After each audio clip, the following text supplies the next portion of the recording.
بسم الله الرحمن الرحيم الحمد لله رب العالمين والصلاة والسلام على أشرف الأنبياء والمرسلين سيدنا محمد وعلى آله وأصحابه أجمعين. Ô mes chers frères et sœurs en islam, saviez-vous qu'il existe une pratique simple mais d'une puissance infinie qui peut transformer votre vie? Une invocation qu'Allah nous a révélée qui, prononcée avec foi et régularité, ouvre les portes de sa miséricorde et attire sa bénédiction. Nous allons parler aujourd'hui de ce puissant dhikr. Dis ceci 10 fois chaque jour, après Fajr et Maghrib, et tout ce que tu demanderas, Allah te l'accordera. La puissance des moments sacrés Fajr et Maghrib. Dans la brise fraîche du matin, avant même que le monde ne s'éveille, il y a un moment sacré où l'âme se connecte profondément à son Créateur. C'est l'heure de la prière de Fajr. Ce moment si pur où la lumière de l'aube commence à pointer à l'horizon est une invitation directe d'Allah à sa miséricorde. Il est dit dans le Coran, dans la sourate Al-Isra, verset 78, « Accomplis la prière au déclin du soleil jusqu'à la nuit noire et le Coran au matin. Certes, le Coran au matin est témoin. » Al-Isra 17, 78. Ce verset nous rappelle non seulement l'importance des prières, mais aussi la bénédiction particulière de la prière du matin. C'est un moment où l'âme, purifiée par la prière, s'élève. De même, la prière de Maghrib, juste après le coucher du soleil, nous relie à cette fin de journée, à ce moment où les ténèbres commencent à envahir le ciel. Un moment de tranquillité, un instant où l'esprit peut se libérer de toutes les distractions du monde extérieur et se tourner uniquement vers Allah. Le prophète Muhammad, paix soit sur lui, a dit « Les prières sont un lien avec Allah, et celui qui les accomplit à l'heure, sans précipitation, est comme celui qui s'offre un festin. » Ces moments de prière, Fajr et Maghrib, ne sont pas simplement des actes mécaniques, ce sont des instants de gratitude, de sollicitation et de purification de l'âme. Le cœur, humble et sincère, trouve dans ces moments la proximité divine. Tu vois, mes frères et sœurs, ce n'est pas seulement l'acte de prier. Ce sont ces moments spécifiques qui renferment une énergie spirituelle unique. Ils ne sont pas comme les autres moments de la journée. Ce sont des heures où le ciel est plus proche de la terre, où les anges sont envoyés pour assister les priants, pour apporter la paix et les bénédictions. Dans ces moments, Allah nous tend la main, prête à exaucer nos vœux. C'est à ce moment-là qu'Allah nous dit « Demande, et tu recevras ». Mais il ne s'agit pas simplement de demander des biens matériels. Ce n'est pas seulement pour réclamer une richesse ou une gloire, mais aussi pour solliciter. Je t'invite à réfléchir, mes chers frères et sœurs. Lorsque tu accomplis ces prières, ressens-tu réellement la grandeur de ces instants? Ressens-tu la tranquillité, cette paix qui vient d'Allah et qui envahit ton cœur? Lorsque tu dis « Allahu Akbar », es-tu pleinement conscient de la présence d'Allah autour de toi, en toi, avec toi? C'est dans ces moments que les promesses divines se manifestent pleinement. Et parmi ces promesses, il y a celle de la réponse de toutes nos invocations. Il est également rapporté que lors de ces moments sacrés, les portes du ciel sont grandes ouvertes. Les invocations faites après Fajr et Maghrib sont spéciales, bénies, car elles arrivent dans un moment où l'âme est prête à recevoir les grâces d'Allah. Il nous est dit dans un hadith que lorsque nous prions à ces moments-là, nos prières sont plus proches d'être exaucées. Prenons un instant pour réfléchir ensemble. La dernière fois que tu as invoqué Allah après Fajr ou Maghrib, as-tu ressenti cette proximité, cette sensation que tes mots, bien que simples, sont portés vers le ciel avec une force inexplicable? Le prophète alayhi salam, paix soit sur lui, nous a enseigné que ces instants sont des occasions parfaites pour rapprocher nos cœurs d'Allah. Ce ne sont pas des moments où nous devons être pressés ou distraits. Non, ce sont des moments de pleine présence, de concentration totale. À ce moment, chaque respiration devient une prière. Le pouvoir des mots est la promesse divine. Les paroles que nous prononçons, mes chers frères et sœurs, sont bien plus qu'un simple écho dans l'air. Elles portent un pouvoir infini. Le prophète Muhammad sallallahu alayhi wa sallam nous a transmis un héritage précieux dans ses paroles, comme celle-ci. Celui qui invoque Allah avec sincérité, Allah lui accorde ce qu'il demande, soit dans ce monde, soit dans l'au-delà. Sahih al-Bukhari. C'est une promesse divine, une certitude, que chaque mot que nous prononçons lors de nos invocations n'est jamais perdu dans l'espace, mais porté directement devant Allah, qui connaît notre cœur et notre sincérité. C'est un acte simple, mais profond. Dis ceci 10 fois. Ce ne sont pas juste des mots mécaniques que nous répétons, non, ce sont des clés spirituelles qui ouvrent les portes des cieux, des portes qui mènent à la miséricorde d'Allah, à la guérison de notre âme et à l'exaucement de nos prières. Chaque mot prononcé est une semence plantée dans le sol fertile de la foi. En répétant ces mots avec sincérité, nous semons des bénédictions qui germeront, croîtront et se manifesteront dans nos vies. Pensez un instant. Imaginez-vous dans votre quotidien, au cœur de vos luttes, de vos désirs, de vos besoins spirituels et matériels. Vous vous tournez vers. Ce sont ces invocations répétées, ce lien constant que nous établissons avec Allah qui attire sa bénédiction infinie sur nos vies. Et pourtant, la beauté de ces invocations ne réside pas uniquement dans ce que nous demandons, c'est dans l'acte de faire confiance à Allah, dans la conviction profonde que chaque mot prononcé est une prière pleine de potentiel. Quand nous disons ces mots, nous nous connectons directement à la source même de toute bonté, d'abondance et de miséricorde. Et même si nous ne voyons pas immédiatement la réponse à nos prières, nous savons qu'Allah, dans sa sagesse infinie, nous répondra selon ce qui est le mieux pour nous ici et dans l'au-delà. Il y a une grande sagesse dans le fait de répéter ces invocations avec foi. C'est un acte de soumission et d'humilité devant Allah. Dans un monde où nous sommes habitués à rechercher des réponses immédiates, ces moments de répétition nous enseignent la patience, la persévérance et la confiance totale en Allah. Nous apprenons à attendre, à faire confiance à sa sagesse et à son timing parfait. Histoire inspirante. La confiance en Allah, permettez-moi de vous partager une histoire inspirante, rapportée par les compagnons du prophète, paix soit sur lui. Un homme vint un jour trouver le prophète, l'implorant de l'aider dans ses affaires. Ce n'était pas la première fois qu'il demandait de l'aide, car il se trouvait dans une situation difficile, et chaque tentative semblait échouer. Voyant la sincérité dans les yeux de cet homme, le prophète, paix soit sur lui conseilla de réciter certaines invocations après les prières de Fajr et Maghrib. Ce n'étaient pas des paroles vaines, mais des paroles pleines de sagesse et de guidance divine. Il dit à l'homme de répéter ces invocations 10 fois chaque jour, avec foi et dévotion. Cet homme, armé de foi et de persévérance, suivit les conseils du prophète. Il récita les invocations, chaque mot sorti de sa bouche étant rempli de confiance en Allah. Et avec le temps, il commença à voir les bénédictions de Dieu abonder dans sa vie. Ses affaires, qui étaient au point mort, se redressèrent, et la prospérité entra dans sa maison. Mais ce n'était pas seulement une question de ce qu'il demandait, c'était aussi une question de foi. Ce n'était pas l'acte de réciter qui avait apporté ces bénédictions, mais l'intention sincère et la confiance totale en Allah. Il comprit que ce n'étaient pas simplement les mots qui comptaient, mais la foi qui les accompagnait. Sa vie changea non pas seulement parce qu'il avait demandé, mais parce qu'il avait placé sa confiance dans le Tout-Puissant. Il savait que peu importe les résultats immédiats, Allah ne manquait jamais. Mais l'essentiel réside dans notre persévérance et notre foi constante. En répétant ces mots, en invoquant Allah avec sincérité, nous avons foi qu'il nous répondra, même si la réponse prend un autre chemin que celui que nous avions prévu. Un appel à la réflexion. Alors, mes frères et sœurs, demandez-vous, avez-vous déjà posé toute votre confiance en Allah, en invoquant ces mots, en vous abandonnant à sa volonté, sans douter de sa réponse? Ressentez-vous réellement le pouvoir de chaque mot que vous prononcez? Car ce n'est pas la répétition seule qui compte, mais la pureté de l'intention derrière chaque invocation.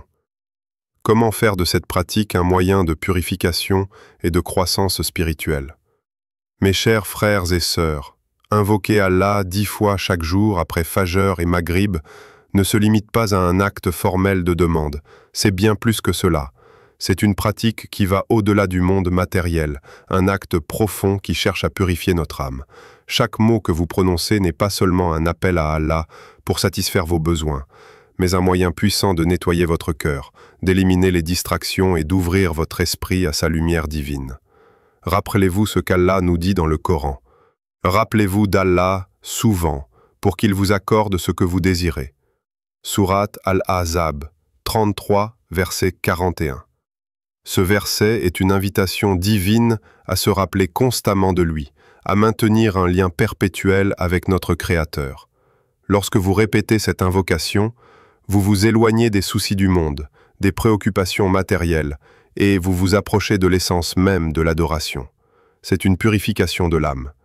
À chaque invocation, le cœur se purifie des pensées négatives, des doutes, de la colère et de l'orgueil. Ces éléments qui empoisonnent notre esprit et nous détournent de notre chemin spirituel sont lentement dissipés par la lumière divine qui entre dans notre cœur à chaque répétition. L'âme, en se rapprochant d'Allah, devient plus sereine, plus paisible. L'invocation devient ainsi un acte de purification intérieure, un moyen de se libérer des chaînes invisibles qui nous retiennent. Le chemin de la purification intérieure, le prophète, paix Palamin Lalik, nous a enseigné que l'âme humaine a besoin de purification constante. Dans un hadith, il dit « Les cœurs sont comme les terres, certaines sont fertiles et d'autres arides. Lorsque l'on récite le Coran ou que l'on invoque Allah, c'est comme si on arrosait le cœur. Certains cœurs se remplissent de lumière, d'autres non. » Cette métaphore nous rappelle que notre cœur, tout comme la terre, peut se retrouver envahi par des mauvaises herbes, l'arrogance, la jalousie, la cupidité. Mais tout comme un jardin peut être cultivé, nos cœurs peuvent être nettoyés et nourris. Un acte de transformation intérieure. Mais la purification n'est qu'une partie de l'équation. La répétition de l'invocation après ces prières bénies est également un moyen de croissance spirituelle. Chaque fois que vous invoquez Allah avec foi, vous ne faites pas seulement une demande pour vos besoins matériels ou spirituels, vous effectuez un acte qui transforme profondément votre être intérieur. Cette pratique renforce votre relation avec Allah et vous aide à grandir dans votre foi. Vous apprenez à être plus patient, à accepter les épreuves avec plus de calme et de gratitude, et à vous en remettre totalement à la volonté divine. La croissance spirituelle, mes chers frères et sœurs, ne se mesure pas seulement par les bénédictions que vous recevez. Parfois, nous croyons que la croissance spirituelle signifie simplement l'acquisition de biens matériels ou de succès extérieurs. Mais la véritable croissance spirituelle réside dans la transformation intérieure. Elle réside dans votre capacité à vous abandonner à la volonté d'Allah, à accepter ce qu'il vous accorde, que ce soit la richesse ou l'épreuve. C'est dans cette soumission totale que la véritable paix intérieure se trouve. Cette pratique, qui semble simple, devient en réalité un pilier pour fortifier votre foi. Vous apprenez à vous détacher des désirs mondains, à développer la patience et à cultiver une gratitude sincère. En répétant cette invocation, vous apprenez à reconnaître la main d'Allah dans chaque aspect de votre vie. Et, progressivement, vous vous détachez de vos attentes humaines et vous apprenez à accepter ce qu'Allah vous donne avec un cœur ouvert et une foi renouvelée. Une quête constante de purification et de croissance.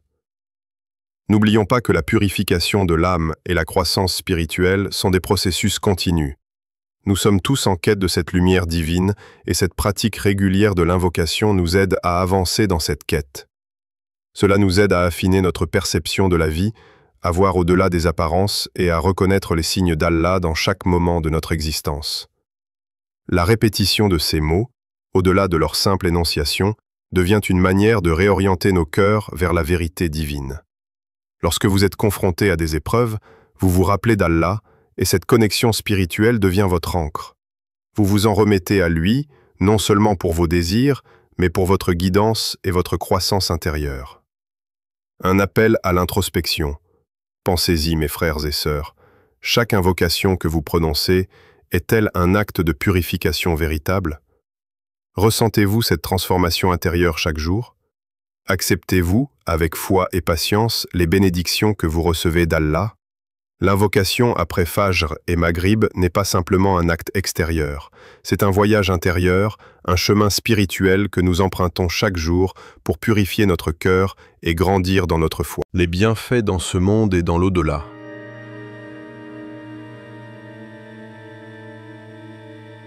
Mes chers frères et sœurs, l'invocation régulière de ces mots puissants après Fajr et Maghrib ne se limite pas simplement à des récompenses immédiates. Allah, dans sa sagesse infinie, connaît ce qui est le mieux pour nous, et ce que nous demandons n'est pas toujours exaucé selon nos désirs ou notre timing, mais selon ce qui est le plus bénéfique pour notre bien-être ici et dans l'au-delà. Allah nous enseigne à travers le Coran dans la sourate Al-Baqarah 2, vers et 186, « Et lorsque mes serviteurs t'interrogent sur moi, alors je suis tout proche. Je réponds à l'appel de celui qui m'invoque lorsqu'il m'invoque. » Ces paroles d'Allah sont un appel direct à la proximité divine, à la certitude que lorsqu'un croyant invoque, Allah est tout proche et répond. Mais, mes chers frères et sœurs, il est essentiel de comprendre que la réponse d'Allah n'est pas toujours immédiate ni sous la forme que nous attendons. Parfois, ce que nous demandons peut être donné dans ce monde, mais parfois, la vraie bénédiction réside dans l'au-delà, où les récompenses seront infiniment plus précieuses que tout ce que nous pouvons imaginer ici-bas. Les bienfaits dans ce monde, lorsque nous récitons cette invocation après Fajr et Maghrib, nous créons un lien constant avec Allah et cette connexion ne peut que nous enrichir spirituellement et matériellement. Nous ouvrons notre cœur à sa miséricorde et recevons les bénédictions qu'il a réservées pour nous. Le prophète Muhammad, paix soit sur lui, nous a enseigné que chaque invocation sincère a le potentiel d'attirer les bénédictions d'Allah dans notre vie. Cela peut se manifester par des choses que nous cherchons dans ce monde, comme la prospérité, la santé, la paix intérieure, ou encore la réussite dans nos entreprises.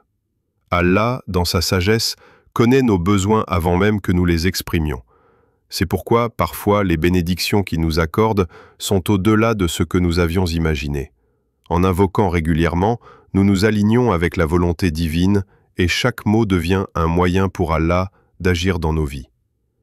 Ces invocations renforcent notre foi et nous aident à maintenir notre concentration sur ce qui est essentiel, notre relation avec Allah. En ouvrant notre cœur à lui, nous recevons tout ce dont nous avons besoin pour traverser cette vie avec sérénité et confiance. Les bienfaits dans l'au-delà. Cependant, mes chers frères et sœurs, il est crucial de se rappeler que la récompense la plus précieuse d'Allah ne réside pas toujours dans ce monde. Parfois, la bénédiction que nous recherchons n'est pas donnée ici, mais sera plutôt accordée dans l'au-delà.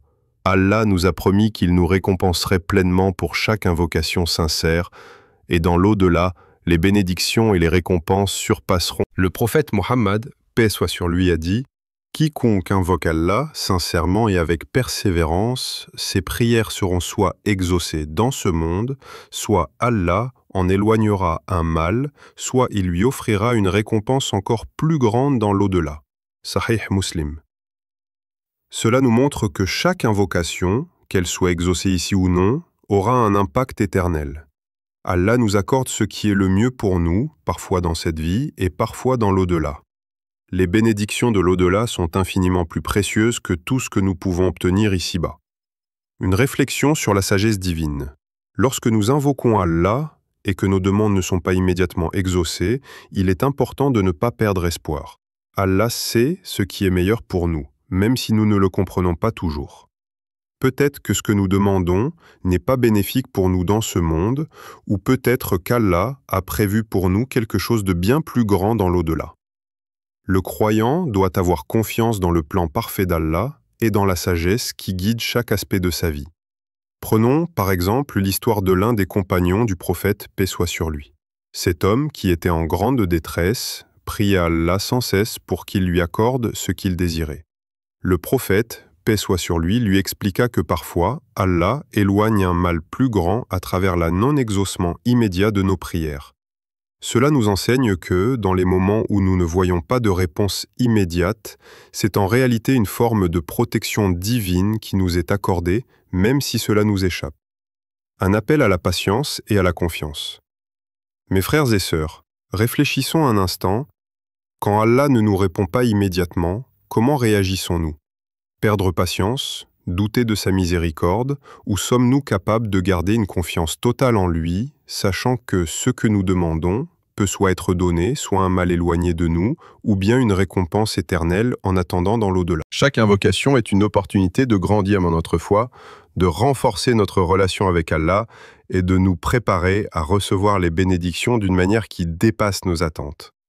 Allah sait ce qui est mieux pour nous, et sa promesse de répondre à notre appel est un témoignage de sa proximité et de son amour infini pour ses serviteurs. Où en êtes-vous dans votre connexion avec Allah? Avez-vous constaté les bénédictions de ces simples mots d'invocation? Dis ceci 10 fois chaque jour après Fajr et Maghrib, et tout ce que tu demanderas, Allah te l'accordera. N'attendez pas un moment parfait pour commencer. Chaque invocation est une étape vers une connexion plus profonde avec Allah. Que votre foi se renforce à travers cette pratique et que les bénédictions d'Allah vous entourent. Invoquez avec foi, persévérez et voyez comment Allah répond à vos prières dans sa sagesse et son amour infini. Ô Allah, accorde-nous de toujours nous souvenir de toi, de toujours t'invoquer et de recevoir ta miséricorde infinie. Amin.